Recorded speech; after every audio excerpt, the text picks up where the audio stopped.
I knew my father better than anyone in this world. I just didn't know that my father was the Zodiac Killer until August of 2007.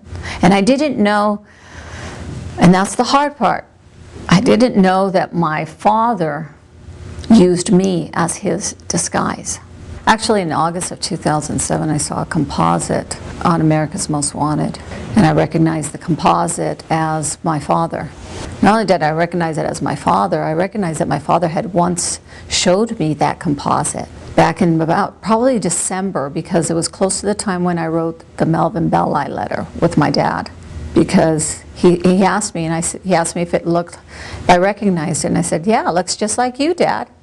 That was the first time I'd ever seen a composite of the Zodiac Killer.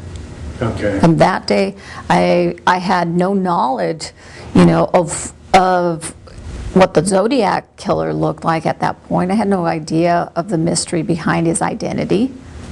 From that point on, I knew that was my father, but I didn't want to believe it.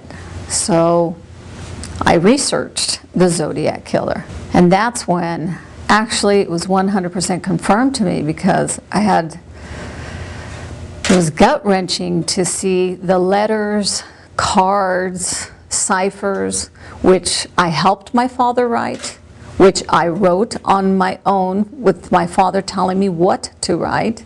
And those were my letters and my father's letters.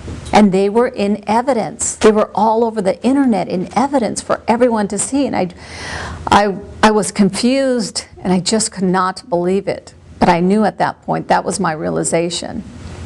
I knew the next step. If you're going to make a claim, you need the evidence to support that claim. This is my father. This is my childhood. I was not going to subject my family unless I could prove it. Now I've pieced it all together, that the outings that my father took me to, since about 1967, my father and I began traveling a lot. Everyone's guard was down, everyone, including some of his victims, I realized, because my father knew Darlene Ferrin. We'd gone up to Vallejo many occasions. We visited her at her restaurant, we visited her at her apartment, I met her baby. I don't know exactly how he knew her. All I know is he did know her. They talked. I remember seeing exchanges of envelopes. I thought maybe something, he liked her, but he didn't seem to like her. He didn't like her. And she did not like him. She was afraid of my dad, because she made comments to me, Debbie, always come with your dad, okay? Tell your dad to be nice to me, Debbie. And then she asked me if I was afraid of my dad. She goes, are you ever afraid of your dad?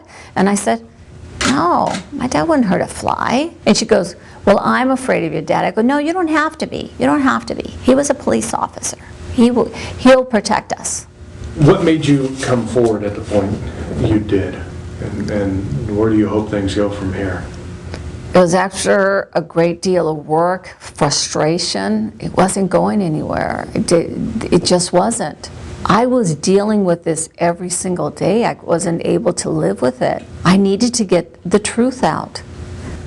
Once I came to terms, I knew that I couldn't live with it.